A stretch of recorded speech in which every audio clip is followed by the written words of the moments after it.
ہماری ماں اور بہنوں کو یہاں پر نصیحت حاصل کرنی چاہیے کہ وہ ماں کیسی تھی کہ جس کے کوکھ سے پیدا ہونے والا بچہ حافظ قرآن پیدا ہو رہا ہے۔ آج عموماً ہماری ماؤں کے کوکھ سے جو بچہ پیدا ہوتا ہے وہ غلط راستے پر چلنے والا ہوتا ہے، باپ ماں کو گالی دینے والا ہوتا ہے، فحش کاموں میں غلط کاموں کی طرف بھاگنے والا ہوتا ہے۔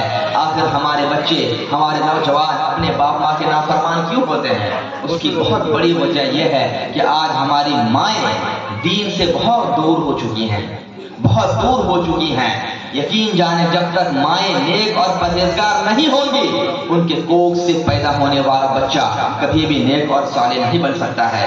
سرکار غوث اعظم کی ماں بھی ایک عورت تھی، لیکن وارث ان کا تقوی، وارث ان کی پرہیزگاری اور تقوی اس قدر تھی کہ جس کے بنا پر ان کے کوکھ سے جب بچہ پیدا ہوتا ہے تو غوث اعظم ولیوں کا سردار پیدا ہو رہا ہے۔ سرکار غوث اعظم کی والدہ اللہ کی ولیہ تھی، ان کے والد حضرت موسیٰ جنگی دوست رحمت اللہ تعالی علیہ وہ بھی اللہ کے زبردست ولی تھے۔ آپ کی نانا عبداللہ سومعی وہ بھی اللہ کے بہت بڑے پائے کے ولی تھے۔ آپ کی پھوپھی سیدہ عائشہ رضی اللہ تعالی عنہا وہ بھی اللہ کے ولیہ تھے۔ اب ذرا غور کرو کہ جس خاندان میں پھوپھی اللہ کے ولی ہو، نانا اللہ کے ولی ہو، باپ اللہ کے ولی ہو، ماں اللہ کے ولی ہو، یقیناً اس گھر میں جب بچہ پیدا ہوگا تو بچہ غوث اعظم جیسا بچہ پیدا ہوگا، بچہ حضرت عبدالقادر جیسا بچہ پیدا ہوگا، بچہ سرکار خواجہ غریب نواز جیسا بچہ پیدا ہوگا، تو بچہ سرکار مجاہد ملت جیسا بچہ پیدا ہوگا۔ آج ہماری مائیں اور ہماری بہنیں یہ چاہتی ہیں کہ ہمارا بچہ فلم اسٹار کی نقل کرے، ہمارا بچہ ہیرو کی طرح بن جائے، اور بچے اپنے بچوں، ماں باپ اپنے بچوں کو ہیرو کی طرح چال چلانے میں، ہیرو کی طرح روش اختیار کرنے میں فخر بھی محسوس کرتے ہیں۔ آج ہمارے بچوں کو ہماری مائیں دین کی تعلیمات نہیں دیتی ہیں، بلکہ وہ چاہتے ہیں ہماری بچی بھی ناچنے والی بنے، ہمارا بچہ بھی ہیرو کی طرح اسٹائل کرے۔ ذرا کبھی اس کو غور کرو، سوشل میڈیا کا دور ہے، ہمارے بچے بھی، ہمارے نوجوان بھی چاہتے ہیں کہ ہمارا آئیڈیل شاہ رخ خان ہو جائے، ہمارا آئیڈیل سلمان خان ہو جائے۔ ان کے بال دیکھو تو سلمان خان جیسے، ان کا لباس دیکھو تو ہیرو جیسا، یہ کاپی کر رہے ہیں، نقل کر رہے ہیں دنیا کے فلم اسٹاروں کی۔ تمہارے سامنے سب سے بہترین نمونہ عمل تمہارے رسول کی زندگی ہے، سرکار غوث اعظم کی زندگی ہے۔ ان بزرگوں کی زندگی تمہیں نظر نہیں آتی؟ افسوس کے ساتھ کہنا پڑ رہا ہے، ہماری بہنیں ہوتی ہیں، ہماری مائیں ہوتی ہیں، ان کا فیشن دیکھو، بازاروں میں نکل جاؤ تو اپنے آپ کو کسی فلم کی ہیروئن سے کم نہیں سمجھتی ہیں۔ یہ کہیں شادی پر جانا ہو، وہ make up, shake up, painting اور ڈینٹنگ دیکھیے تو پتہ ہی نہیں چلے گا کہ پردے کے سامنے کیا ہے، پردے کے پیچھے کیا ہے۔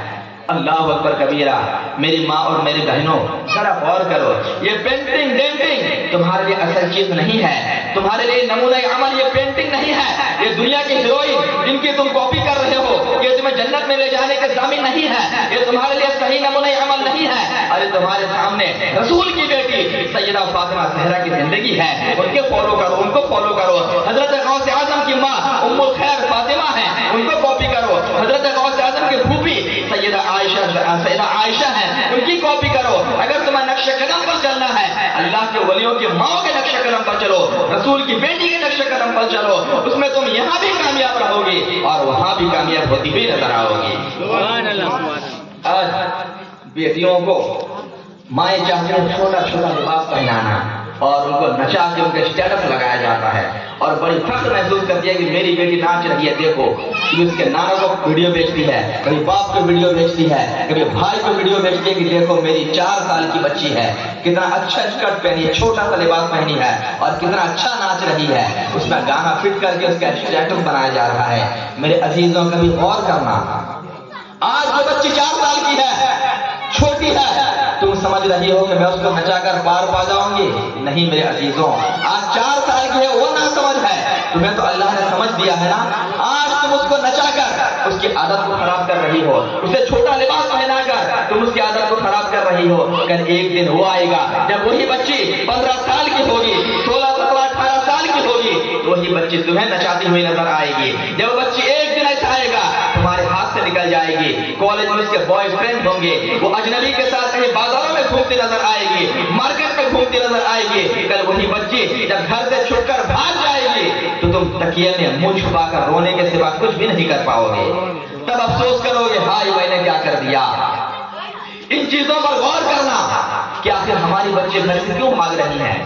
ایک مسلمان کی بچی، نبی کا کلمہ پڑھنے والی بچی، نوجوان اجنبی مردوں کے ساتھ بھاگ رہی ہے، اپنے ماں باپ کی نافرمانی کر رہی ہے، اجنبی مردوں کے ساتھ ناجائز تعلقات قائم کر رہی ہے. آخر اس کی وجہ کیا ہے؟ ہم کبھی نہیں سوچتے ہیں. یقیناً ان ساری چیزوں کی وجہ بنیادی تعلیمات ہے. ہم نے بچوں کی پرورش جو کی ہے، بچپنے میں بچوں کو تعلیم جو دی ہے، ہم نے اچھی تعلیم نہیں دی ہے.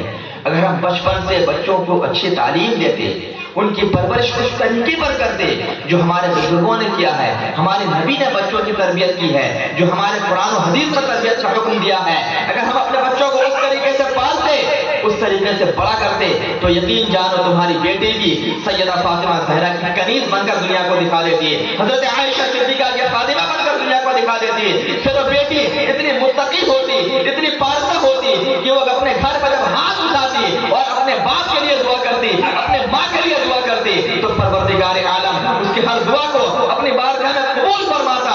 اور اسی بیٹی کے بارے میں میرے نبی نے ارشاد فرمایا، جس گھر میں نیک بیٹی ہوگی، پرہیزگار بیٹی ہوگی، ایک بیٹی اگر گھر میں ہوگی، رب کی بارگاہ میں دعا کرے گی، تو رب اس بیٹی کے صدقے تمہارے گھر میں روزانہ 12 رحمتوں کو نازل فرما دیا کرے گا.